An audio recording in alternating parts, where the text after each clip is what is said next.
Yo, Dennis Chang here. Thank you so much for watching this video. All these videos that I make take a lot of time to make, and they cost me quite a bit of money to make as well. I don't make a lot of money from YouTube, and at this moment I don't have Patreon or anything like this. But if you want to support me and you appreciate what I've done, then clicking like, subscribe, and clicking on that bell notification thing will make a big difference. Sharing it on social media will make a big difference. And if you want to contribute financially, then I have beginner gypsy jazz lessons for Soundslice. You can find the link in the description, or you can check out stuff from my DC Music School. So thank you. 大家好，我们在台湾. I'm here with my buddy Chen Yuan Sylvain, and he has this amazing pick made out of something, I don't know, but it's going to be commercialized one day, and this is what I'm using today. So you just heard me play Django solo to Nuage from 1940. And you notice I didn't use two fingers. I used, well, I guess all my fingers. I don't remember exactly which ones I used, but definitely more than two. And I want to talk about the reason why. And the reason why I think it can be, well, dangerous is not the best word, but a little, not the best idea to think in terms of two fingers. So the question is, how important is it to study Django's music with two fingers? So a lot of people will make the argument that it's important to play with two fingers so that you can understand his sound and his phrasing, and you can figure out his fingerings. And up to a certain extent, I actually agree with that statement. But I feel that sometimes this statement is a bit exaggerated to a point where you kind of stray from Django's way of looking at the fretboard. And I know this because I've seen people do this on video or even in person. They play with two fingers, they play Django solos with two fingers. And I noticed that they fall into the trap of thinking strictly in terms of two fingers, and they play certain passages wrong as far as fingerings are concerned. And just to be clear, for me, it's actually not important to have the exact fingerings that Django used. That's not important at all for me. What's important for me is to understand the way he organized the fretboard. And so you can have completely different fingerings, but if you follow the same principle, then in my opinion, you kind of understood Django's way of visualizing the fretboard. And I'll give you some examples later. The truth is that without any video source, it's impossible to know like the exact 100% tiniest of details where he played everything. You know, that's just not possible, unfortunately. Furthermore, with recordings, especially when you have like a full band going on, sometimes it masks certain things, like little ornaments that you can barely hear. But if you had a video, you can say, oh, that's where he's doing it. For me, one of the most important things when studying Django is his sound. And when I mean his sound, I mean generally, not necessarily anything like precise, whether he used a downstroke or an upstroke or things like that. I mean, that is important when you hear like a heavy accent, then obviously it's a downstroke, but otherwise you can kind of do what you want. So sound, here's an example, like you heard me play that Nuage solo. At one point there's the A7 chord, and I did, right? So you hear that sound, it's over here. I've seen people transcribe it, you know. It's a completely different sound. So if this is the sound that you want to go for, obviously you go for it. But if you want to like understand like his sound, then you should try to also hear where the general area where he's playing. So in this case it's open strings, and you get that heavy sound, like the aggressive that you wouldn't get here, right? So that's that. Personally though, I like to explore different fingerings. I like to be creative. Like the minor blues thing. I enjoy doing different things, like just trying.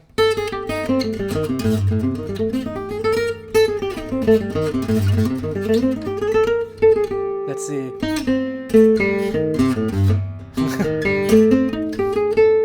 Or, I like to be creative that way, just a side note. But if we're going for Django Sound, then obviously we try to get the general idea of where he's doing things.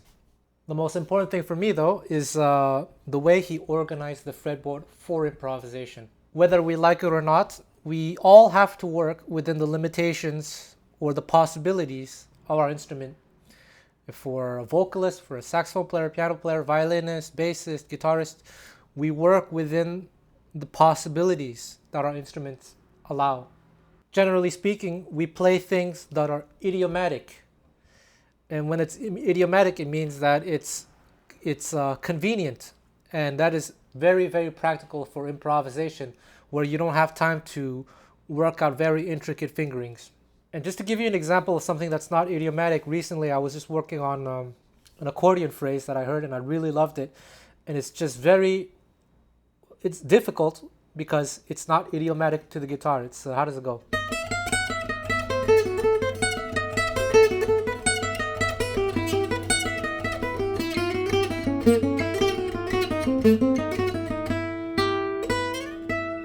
Right, it's just not, I couldn't find any better fingerings with the technique that I have. I'm sure on the accordion it would have been very, very easy. But on the guitar, I have to do these, as far as fingerings are concerned, very gymnastic kind of thing. So that's what I mean, unidiomatic and idiomatic. So all this to say that Django was a very, very idiomatic player. Django took advantage of the guitar's natural possibilities. I've been listening to Django Reinhardt for 20 years now, and I spent a lot of time figuring out his music. I used to go on ultimateguitar.com and download his tabs. No, just kidding, I did it all by ear. And I rarely wrote them down. And what I would do is I would figure out by ear, store it in my short-term memory, and obviously I would forget a lot. And whenever I'd want to go back to like a particular passage, I just listen to it again and do it again by ear. And every time I noticed I heard something different, like I discovered new details. And nowadays with modern technology, with the ability to slow down up to 20%, the ability to EQ certain frequencies, I made a lot of discoveries that I want to share with you. I want to give you an example of a solo that I worked on at least 4 times in different years.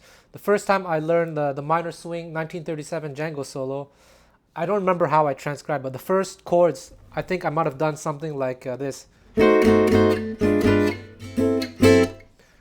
It works, but it's not what Django played. Then a few years later, I heard something different. I think I heard, I don't remember. I might have heard this.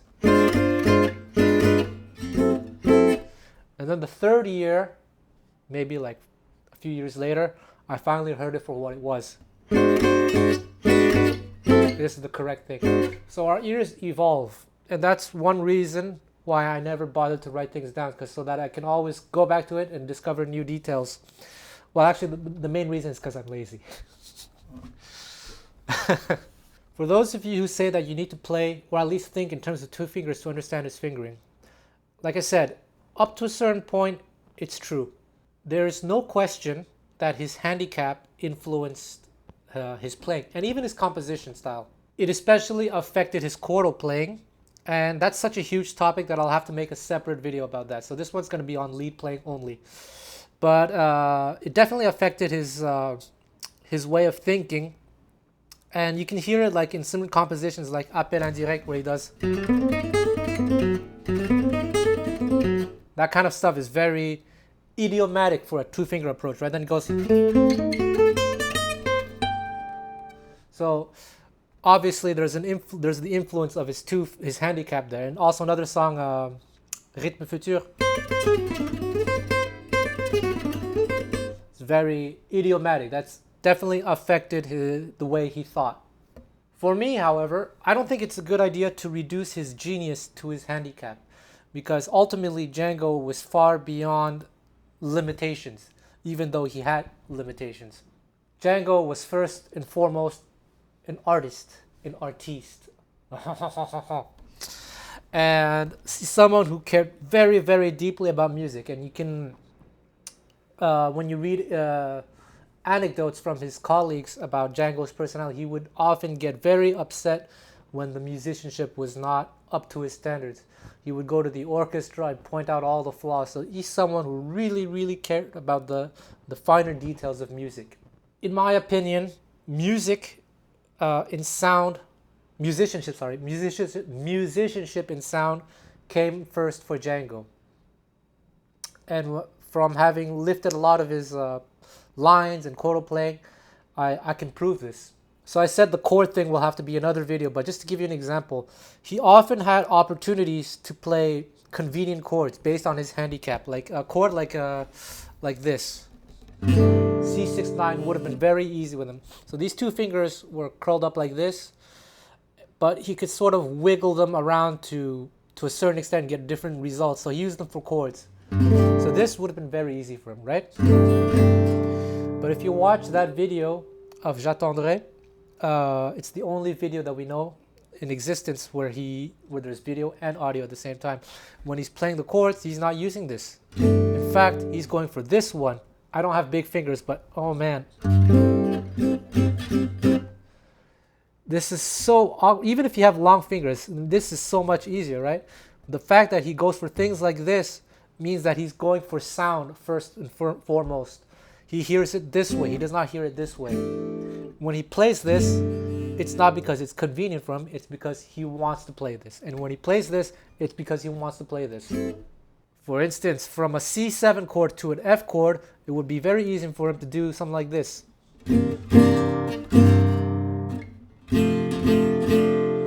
But you see, in that same J'attendrai video, you can hear him, you can see him do something like, do a voice leading thing. I don't remember exactly what he did, but it was just very cool. And if you don't know what voice leading means, voice leading is when you connect one chord to another, where not every note, but most notes are transitioning in a stepwise or common tone fashion. So for example, good voice leading from C9 to F6 is this. Bad voice leading, see, this note stays the same, this note goes here, this note goes here, and this stays the same. Bad voice leading would be F, C7, and then suddenly to F here. So Django cared a lot about voice leading. And I think that comes a lot from his classical influences. Another instance, if that's not enough, is to listen to his recording of minor blues in Rome with Stefan Grappelli. When he plays rhythm, again, with his handicap, it would be easy to play minor blues like this. Right, G minor, C minor, back to G minor. Yet Django doesn't do this chord at all. He does this one. Well, again, for him, it was probably easier. He had big fingers. But he did this thumb. And then, I don't know if it's barely audible. Maybe this one, but I have to use all four fingers. So he did G minor this way. This is exactly the same chord as this one. But this one sounds more powerful, doesn't it? Then for the C minor, he does this. The C minor is not as important as the G minor, so he goes for the weaker sound. Things like this. And at times he even did F9. Add the F. And the Dutch gypsies are very fond of playing minor chords this way. So for me, this is pure proof of Django's, what Django's priorities were. It was always the music. Music first and foremost. And it's not about what was convenient for his fingers. So before I continue, I want to clarify a few terms. I will be using the following terms: two-finger system, or two-finger method, whatever, three-finger system, and four-finger system. This is not to be confused with the idea of playing with two fingers, three fingers, or four fingers. For instance, under the two-finger system, you can use your pinky or your ring finger, like this diminished arpeggio. Instead of doing, you can do, or I'm using all four fingers, but this is still the two-finger system. You can also, here's another Django phrase. But again, you can use all 4 fingers. And I often do. And this phrase was actually the 3-finger system, which I'll define soon. Regardless of which system you're using, whether it's in your subconscious or you're doing it consciously, I think it's important not to be dogmatic about systems, and Django certainly wasn't. Django often used the 3-finger system. If you strictly use the 2-finger system, you're gonna miss out on a very, very important aspect of Django's way of organizing the fretboard. I also want to say that my definitions for like 2, 3, 4-finger system, the definitions are not strict at all. I'm kind of making them up as I go, because ultimately I don't really care for labels, and it's just for the at least simplifying things when I'm explaining to you. And sometimes like the 2, 3, 4, they might intersect. Furthermore, different people may have different definitions, so don't get too caught up in semantics, okay? Just bear with me. Just bear with me. So the 2-finger system, as I demonstrated earlier with appel indirect and rythme futur, or other example would be like if you had a whole tone scale, right? Again, I could use my pinky. It'd still be the 2-finger system. Like I said, Django definitely used the 2-finger system, but he also used the 3-finger system quite a lot. What percentage did he use one or the other? I can't tell, but he used it, the 3-finger system, often enough. So I want to show you an example now of a common mistake that you would make, that I've seen people make with the 2-finger system. And you hear this arpeggio in Django's Tiger, and in many other instances as well. So in Django's Tiger, on the E7 chord, you have this arpeggio that goes like this. So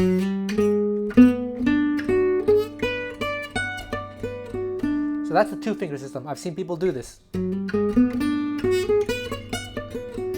That's the wrong fingering. And like I said, use whatever fingering you want, obviously.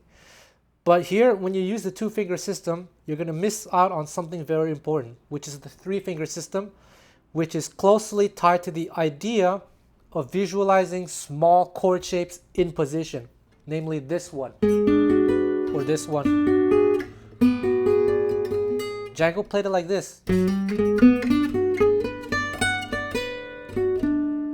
And how did he do that with 2 fingers? And how do I even know this? Well, he did it like this. How do I know this? Because if you slow it down to like, I don't know, 10%, you're gonna hear this.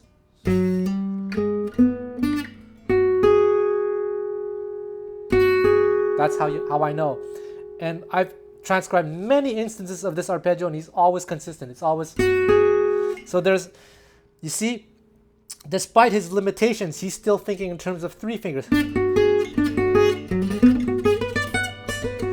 So me, I have all 3 fingers, or all 4 fingers. Why am I gonna waste my time doing...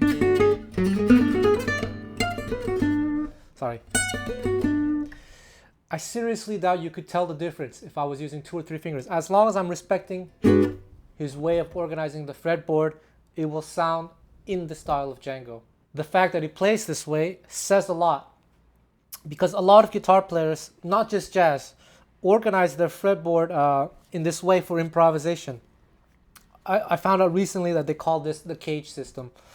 And whether you're aware of it or not, a lot of guitar players use some variation of this system of visualizing chord shapes.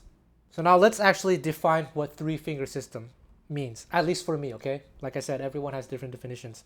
The 3-finger system is what most good guitar players use since the beginning of time. And I'm talking about lead guitar playing and non-classical guitar playing, because classical guitar playing is a completely different system. So just to give you examples of players that you can check out on YouTube videos, not just jazz, right? You have Django Reinhardt, his brother Joseph Reinhardt, you can see in later years he's using that system, Stevie Ray Vaughan, Tony Rice, George Benson, B.B. King, like even Yngwie Malmsteen, like heavy metal players. a lot of players use the 3-finger system. Not necessarily exclusively, we'll talk about that, but it's a very prominent part of their playing. Go on YouTube and watch videos of these players and you'll see what I mean. So the 3-finger approach involves having your left hand slightly slanted this way. You plant the base of your index here like this, and sometimes the thumb might even come above or is in a higher position. And this is very similar to the way violinists hold their instrument. Now, I don't know the history behind this way of playing as far as guitar is concerned. Maybe there's no history, maybe it's just the way people naturally figure out, like naturally played the instrument. For me, I know this is how I naturally learned to play the guitar. No one taught me to do it this way. So there's something to be said about that, that it's just the most natural position. Again, for non-classical guitar playing. So I can't tell you why people approach it this way, but I can tell you why I think it's very advantageous to play this way. First off, you have the support here and here, which is very convenient for bends and for vibrato. For certain kinds of vibrato, I'm not saying that Django played vibrato this way, but for blues players, electric guitar players, it's very, very useful this way.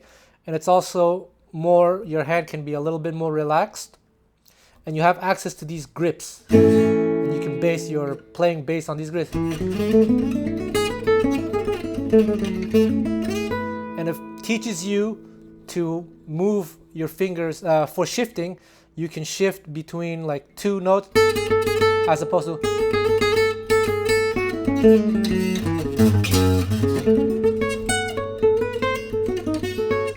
So actually, it makes playing in horizontally a lot easier. And of course, in the 2-finger system, you can also adopt this position as well. So there's that. The advantage of using the 3-finger approach is then you would use 3 fingers as well. And even under this approach, I sometimes like to use the pinky because just for me, I don't have like huge hands.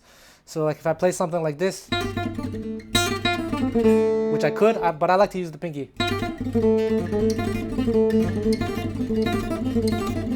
It's just so much easier. So you're in this close position, you have more control over each note.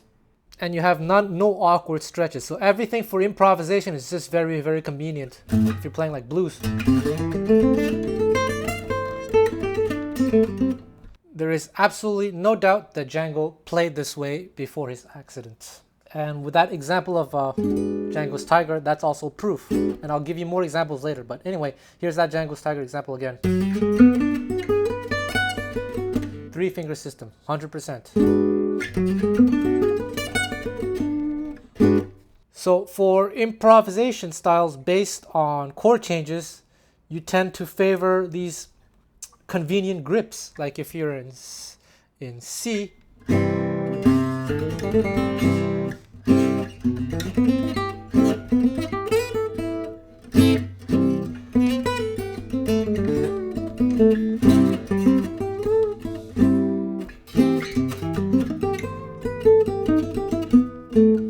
so it's just very, very convenient. Again, this was not exclusive to Django. Watch videos of Wes Montgomery, for instance.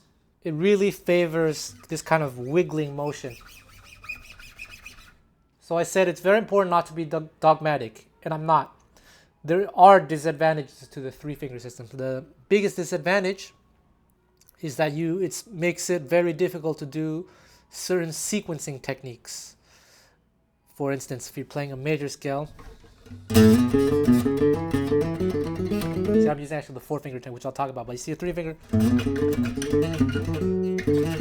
just very, very awkward. And it's also not practical for certain stretches. Now let's talk about the 4-finger technique. For me, the 4-finger technique is very closely associated with the classical guitar technique, where instead of having this slanted position, your fingers are more like this, the thumb is a bit lower, and there's often a gap here between this, instead of having this anchor here, there's a little gap. So one of the biggest advantages of playing this way is that it's very convenient for sequencing, for instance.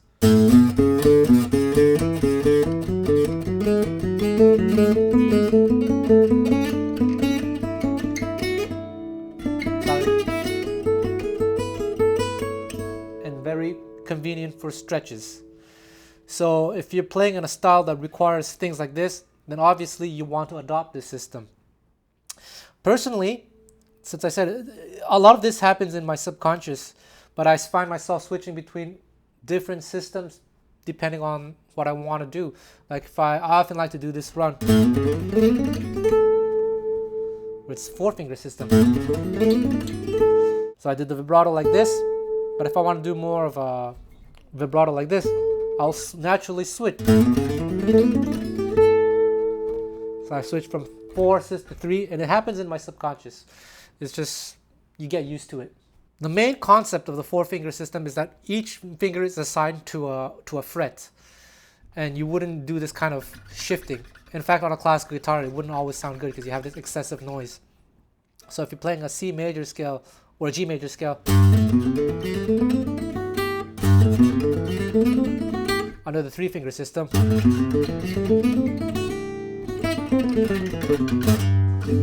Forefinger System.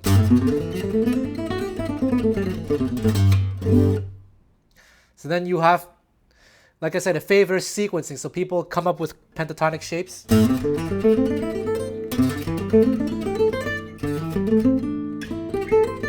Etc., right? But if you look at blues players, no one plays, well, not no one, but most blues players are not doing, in fact, they're doing something more.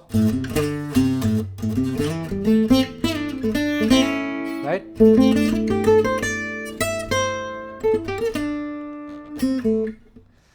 Not this box shape, but this 3-finger approach. Watch videos of a lot of blues players and you'll see that I speak the truth. If you're like a shredder and all that stuff, then the 4-finger system does come in handy. You come up with like sequences for arpeggios, you know, very how do you say, consistent sequences.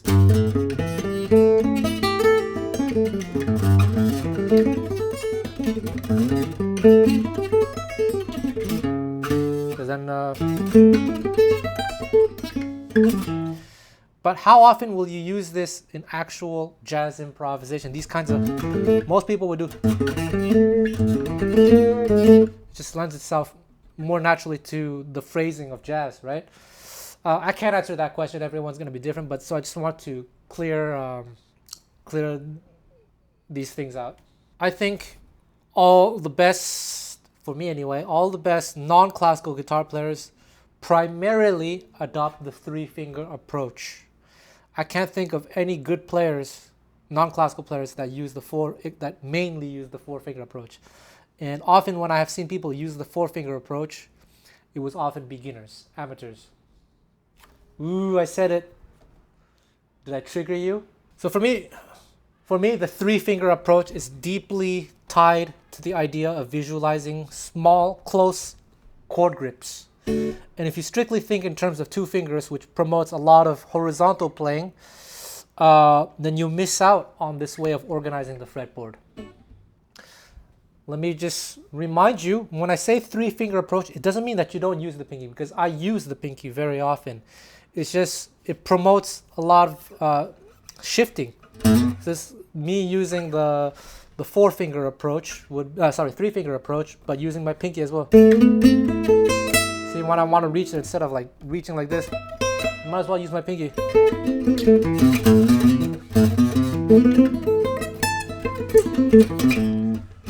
So I use my pinky. An example where I wouldn't use my pinky, which would then fall under the 4-finger system, would be, let's say I'm playing this A minor arpeggio.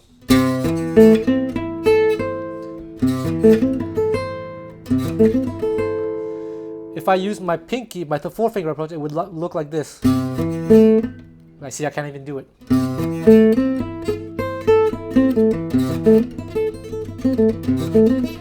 These 2 fingers are so weak, might as well, or, right? Prioritize the stronger fingers, and then use the pinky for that extra reach. So that's my personal reason for using the pinky. So I hope that clarified everything. And what I mainly want to say is that Django, even after his accident, still largely thought in terms of the 3-finger approach. And since Django was mainly a 3-finger approach player, Django essentially only lost the use of 1 finger as opposed to 2 fingers. Going back to that Djangos Tiger example, it just makes it a little bit more technically awkward for him to do this. And since we have all 4 fingers available to us, we might as well use them. See, I use the pinky as well, but still the 3-finger approach. For Django, you have no choice. You have 4 perfectly usable fingers. Why torture yourself to mimic like his inconvenience? I doubt anyone could tell the difference if I did. Well, I've never practiced, right? So there you go. That's my reason for not thinking strictly in terms of 2-finger approach. So for soloing, Django mainly used 2 fingers. For chord playing, he could use the other fingers. Now, he did use the damaged fingers for playing octaves. You can see this you can barely see this in the J'attendrai video, but he does. How does it go?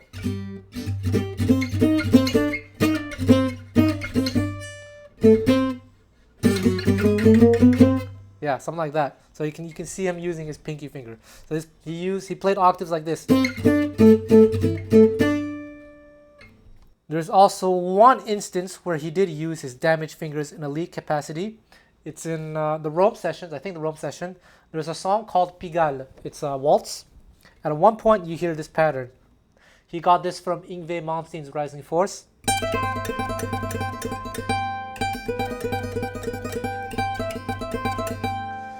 And how I know he's using his damaged fingers is because you hear this. If you constantly hear this, then there's no other choice but to use the damaged fingers. Furthermore, the playing is not perfectly clean, which means that he had a little bit of difficulty controlling this finger. So check out Pigalle, I think it's 1949. So that's the only instance where I can think of where he uses the damaged fingers for lead playing. And if you find others, please let me know. The fact that there's only one known video of Django with synchronized audio makes it very difficult to fully understand Django's mysterious technique. I learned a lot from that one video, but there's still so many things that that remain mysterious, that leave me with a lot of questions. And even in that one video, sometimes the cameraman would pan away when Django was doing really interesting things, which I'll talk about in the chord video. It's as if Django warned the cameraman, it's like, hey, I'm about to do my cool thing. Go pan on Stefan Grappelli. One solo that's always been a mystery for me from the very beginning, for 20 years now, is the solo from Dinah, 1934. There's a part when you have this chromatic pattern. Okay? Not so difficult, right? But you hear distinct accents on every beat.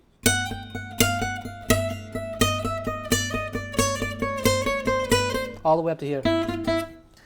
Still not a big deal, right? But if you listen to the recording, it is freaking fast. And I would say that personally, I think I have very good technique. Really, really good technique. Above average. But for me, it's brutal. Like, I can barely do it and I tense up.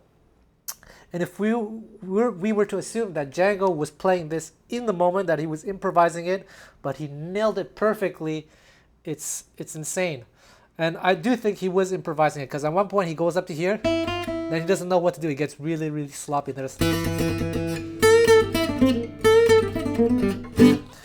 But check it out. Like, I'd be curious to hear, to see Stokolo Rosenberg do this, or Jimmy Rosenberg with their technique, because those guys have absurd technique as well. So if Django really did down, up, down, down, up, down, down, up, down, then his right hand technique was insane. And again, it was not prepared. It was in the moment, and he nailed it. So that was always one mystery. Did he really do down, up, down, down, up, down, down, up, down? Because I don't know how else he could have gone that accent. Now, you can try to practice getting your upstrokes to happen, but if you listen to the recording, it's so accented. Later on in that solo, there's a pattern that most gypsy jazz fans are very familiar with. It goes like this.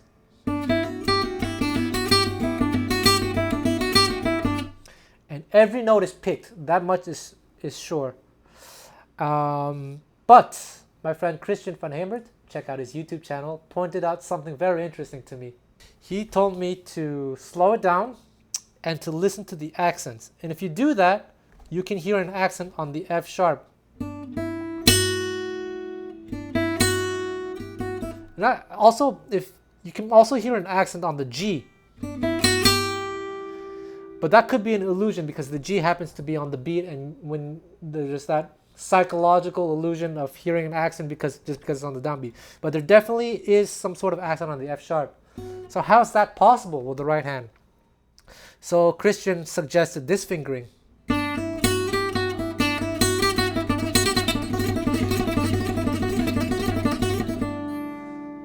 That is possible. I think it is possible.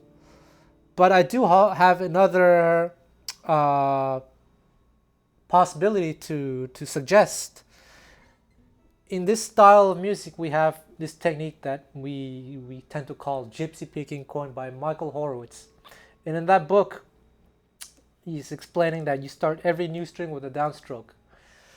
But you know, having analyzed a lot of the best gypsy jazz players, I realized that not everyone follows this rule. You know, like gypsies, when they learn technique, it isn't taught to them. They just go for whatever feels good. And I've seen a lot of players start new strings with upstrokes. So who's to say that Django wasn't doing alternate picking?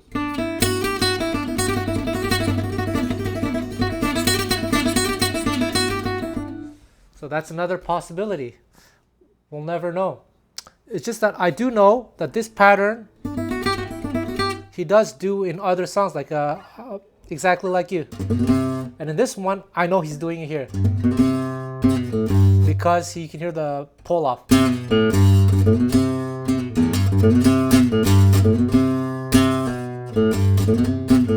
You also hear it in Sheik of Araby. Unfortunately, the recording quality is not so good. I don't know if he's picking every single note, but I kind of hear a pull off. Kind of. And it's much faster than the Dinah example. So I'm doing down, down, up, down, pull off, up. So those are Django mysteries for me. All this to say that Django was not dogmatic. In fact, when you look at that same J'attendrai video, at the end when you have this traditionally, most people, myself included, would do this. But Django is doing some very strange right hand pattern. I don't exactly remember, but like some weird, just watch the video and you'll see that his right hand is not doing something consistent.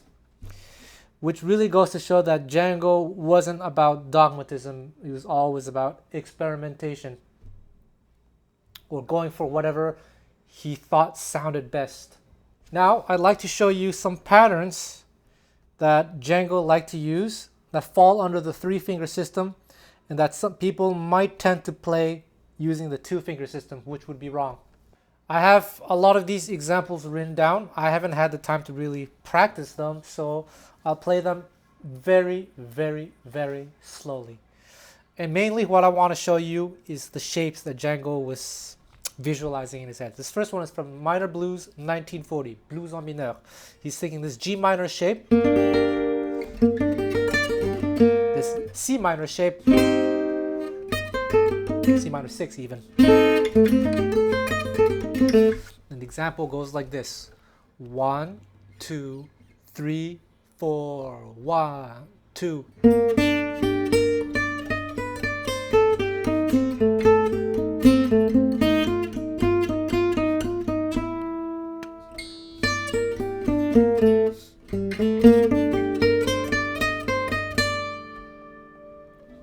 I played it so slowly that my right hand started doing some weird things, so don't necessarily copy what I did with my right hand. So this phrase, yeah, I told you earlier about voice leading. So he's voice leading this G minor to this. So that's a pretty cool thing. Okay, so that's one little pattern. And then here's another thing. And afterwards, you have this little pattern. So I want to bring your attention to this pattern here. In the recording, he actually plays. And The reason I think he does that is because he's using two fingers and he couldn't really reach them. He's improvising in the moment and accidents happen. So what was it? It's like his finger couldn't reach. So I've corrected the notes. So would you want to copy his mistakes, right? You have 4 usable fingers, go for the stretch. Instead of... So in that example, playing with 2 fingers, besides that little mistake he made, playing with 2 fingers wouldn't be too difficult. But in this one, I've seen people make the mistake of using the 2-finger approach. Let me just play the pattern the way Django played it, slowly. 1, 2, 3.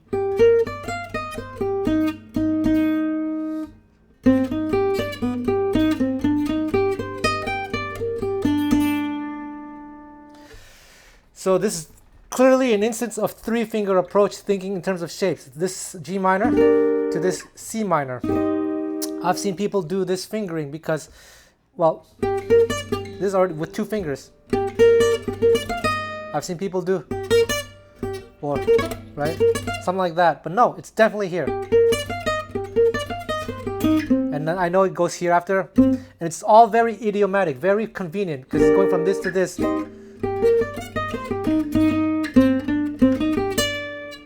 I've seen people do this. But no, it's here. So that's an example of where people might make a mistake. As I said earlier, 2-finger approach, 3-finger approach, 4-finger, sometimes they intersect. Obviously, under the 2-finger approach, you'll also find shapes. And obviously, the 2-finger approach did influence Django. And if you look at I'll See in My Dreams, then yeah. So he's an example of him thinking in terms of shapes. So let me just play that example for you. 3, 4.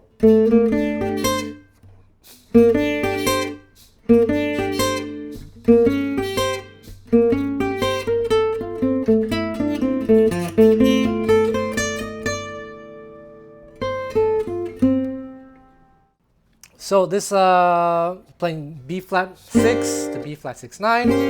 Then this F major shape, very typical shape for Django. Now there's one question: did he play the F here or did he play it here? I don't know. All I know is that if you listen, if you slow it down, the F is barely audible. So he had difficulty reaching the F, whether he was here or here. Because if you do it with 2 fingers, how does it go? You still have to jump. You still have to jump as well. So I don't know. Does it matter? I don't think it does. Another one that I like in the same solo, and one where I've seen people make mistake with trying to get it 2 fingers. It's this. 1, 2, 3.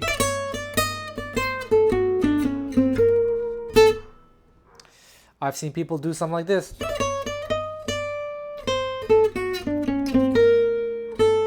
Now again, I always encourage experimenting, looking for different fingerings. But if your goal was to copy what Django was doing, then you got it wrong.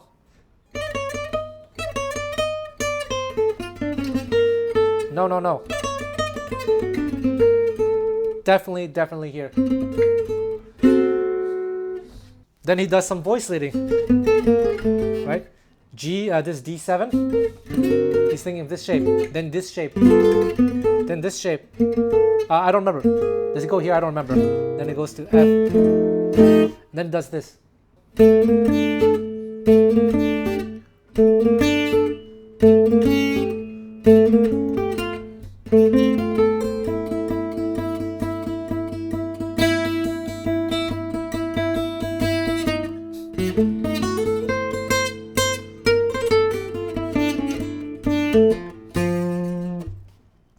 So this shape, B flat major 7, then B flat major, and then D7, A7, D minor. Here's another solo from Seul ce soir, and it goes like this. 1, 2, 3, 4, 1, 2.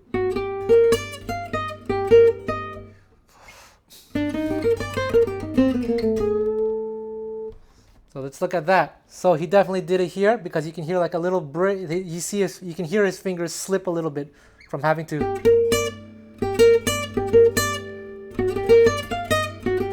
But we have all 4 fingers. Why not use them?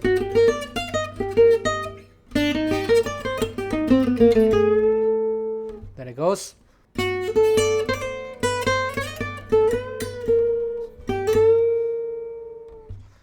then it goes.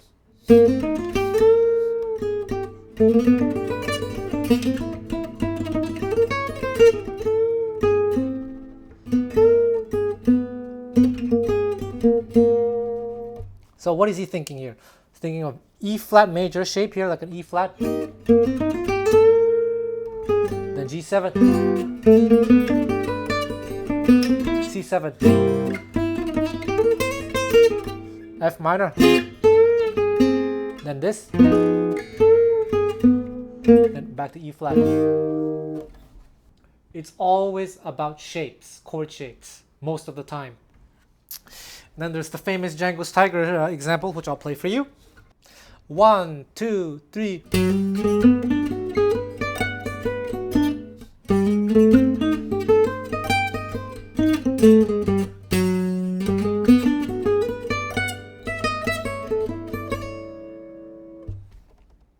So this shape, E7. The rhythm player stays on E7, does a little trick, chromatic, F7, back to E7, then A. Always voice leading and always simple chord shapes. So that same Djangos Tiger shape, if we did it, if we look at the Rome version of I Can't Get Anything But Love in the key of F, at one point it goes like this: a 1, 2, 3, 4. Another clear example that he's definitely doing it where I showed it, and if you did it with the 2-finger approach, you have this awkward like shift. No, it's definitely.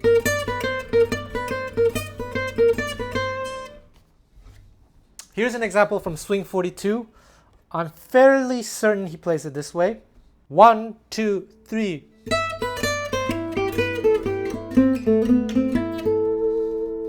And the reason why I think he's doing it here, under the 2-finger system, it would look like this. But I think, because you hear a slide actually. So I think he's doing it here. So again, thinking in terms of this shape. Now, of course, there are certain shapes. He's favoring shapes rather than like a particular like 2 or 3 finger. He's always thinking of chords, and he has this one shape that he really likes. It's over here. Let's say over G7. He likes to do this, and if he continues, he loves this one. So sometimes if you do something like this.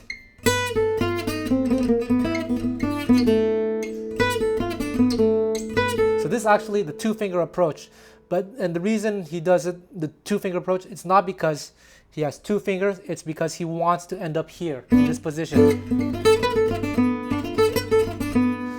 A 3-finger approach will be, and maybe Django does play stuff in this pattern, but often when it's in the context of this phrase, of wanting to go here. So essentially that's what I wanted to say. If your goal is to understand Django's approach, using a strict 2-finger approach might not be the best idea, because your priority should be thinking in terms of chord shapes, whether 2-finger system, 3-finger system, or 4-finger system. And if you can think in terms of chord shapes, you're more likely to get the right fingerings than if you think strictly in terms of 2 fingers. So my suggestion to you, if you want to play with 2 fingers, is to, okay, think 2 fingers, but don't discount the idea of having 1 finger cross 2 strings like this. And like I said, we'll never ever know 1 to 100% the tiniest like detail where he played certain notes. And it doesn't have to be the exact same fingerings, in my opinion, to be idiomatic. I bet many of you have heard Django Stokela Rosenberg, for example, play Django solos in his earlier recordings. Well, I've seen him play some of these solos live, and he's changed certain notes, but I bet none of you could tell where he changed the notes. I could tell because I studied the different solos. Listen to Dark Eyes, for example. In some cases, he also changed the fingerings to suit his technique better. Like in Rose Room, I think there's a part where it goes... Django definitely did it like this, but Stokolo does it. So if Django had all his fingers, who knows, maybe he would have done the same as Stokolo. And I bet when you listen to that, you couldn't tell the difference, right? So this idea that you have to play with 2 fingers to get the same sound as him, I just don't think it's true at all. So I hope this video was useful to you. Thank you for watching. And we'll see you at the next video, whatever it will be. But at one point, I'll talk about his chordal playing and how his handicap affected him.